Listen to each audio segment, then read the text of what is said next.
close them? No. Then you didn't do anything for them. I go to Best Buy, and the guy tells me all about whatever the camera, and he doesn't shut me down. Did he give me anything of value? Did he? I spent an hour with the guy. He told me all about cameras. What's the exchange? The time he spent with me?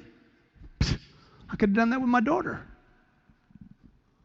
I don't need you spending time with me. I need you to finish me. I need you to make sure this product goes home with me. Would you agree? If you think this product is a great product, then make sure it goes home with me.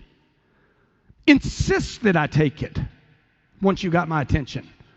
Even if it requires you to get criticism and even some level of, I hate your guts for a second, and then they buy. How many seen people actually go through that? Come in, show an interest, you got their attention, they start to criticize you, you guys took too long. Then they hate you, you taking way too long, and then they're buying from you. Anybody in the room ever had that experience?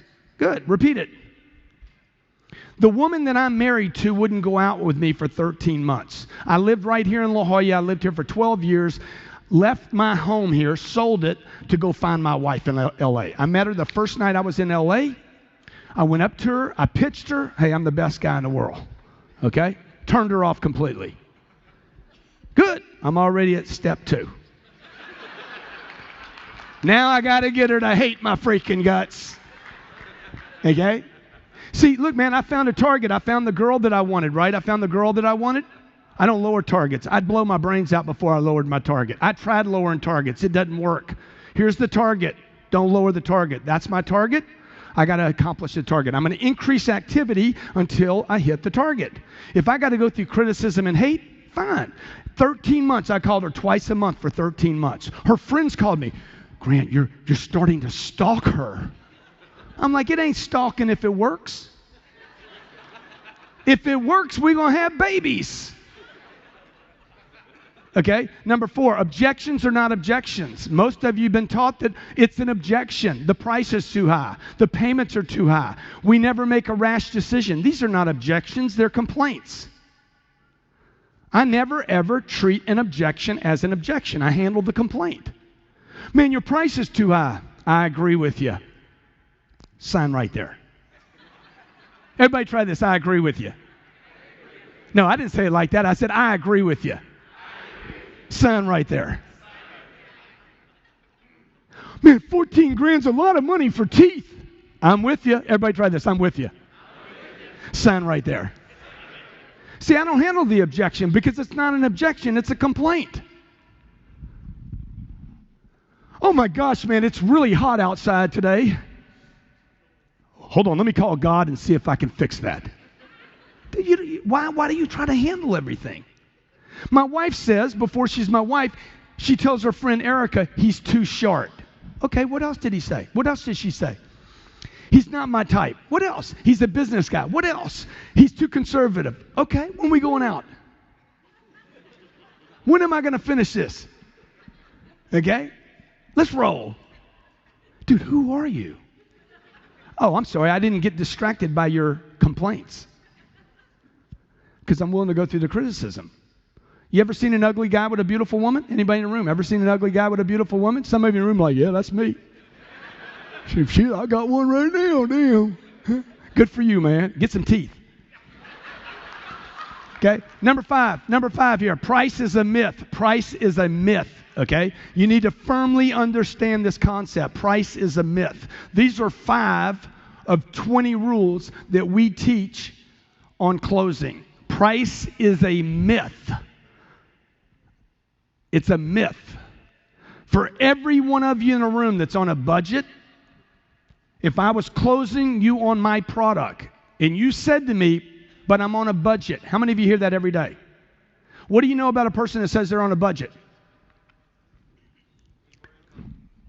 Need more income? What else you know? Good, I agree with that. What else do you know about them? Not selling enough? What else do you know about them? There's something else you know about them. They got money, and what else do you know about them? Say again? No, their budget's already broken. They came to you with a broken budget. So what do you know about somebody that's already got a broken budget? Dude, they buy from everybody but you. Everybody. You get it? So I'm in a close and the guy's like, dude, that's more than our budget. Sign right there. Well, what do you mean sign right there? Dude, how'd you get over budget? You were over budget before I got here. I'm not the problem. Right? I'm taking a guy out of, we're selling a guy a house, okay? His new payment's going to be $4,000. His old payment's $3,200. And we have him approved by the bank.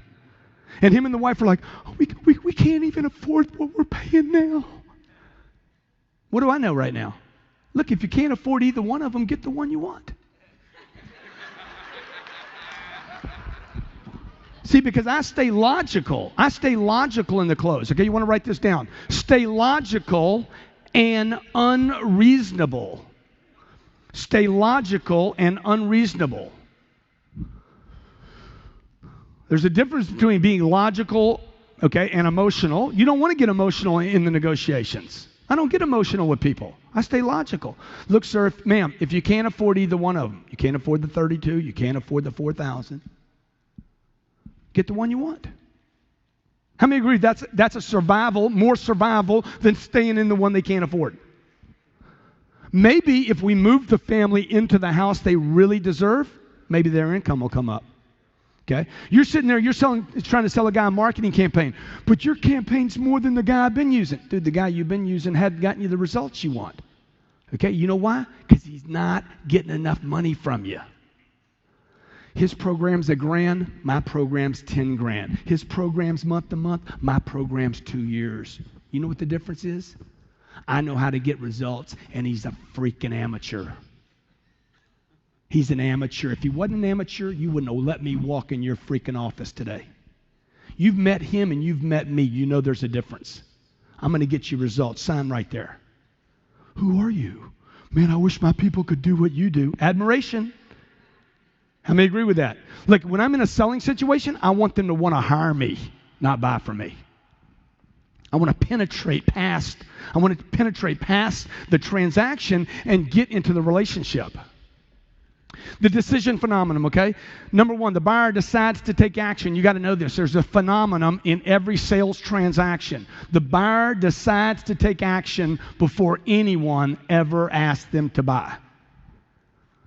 Just think about your own life when you went to buy something. You were at Macy's or Nordstrom's. How many would agree? You found something on a rack and you're like, I'm buying that, before anybody was involved. In fact, when the person got involved, they actually slowed down the process. The person at Macy's could have walked up and said, you're looking at something. Have you made a decision yet? Yeah, I'd like to take this home with me. Is that possible? But what happens? They add time to the process because they never go for the close. This is called the decision phenomenon. Ask the customer, have you made a decision yet? It might be your opening line when you go in to present to somebody, even before your presentation. Have you guys made a decision yet? Is there any chance that somebody agreed to an appointment for your presentation and they've already agreed? They've already decided to do business with you. Is that possible? Good. But you know what?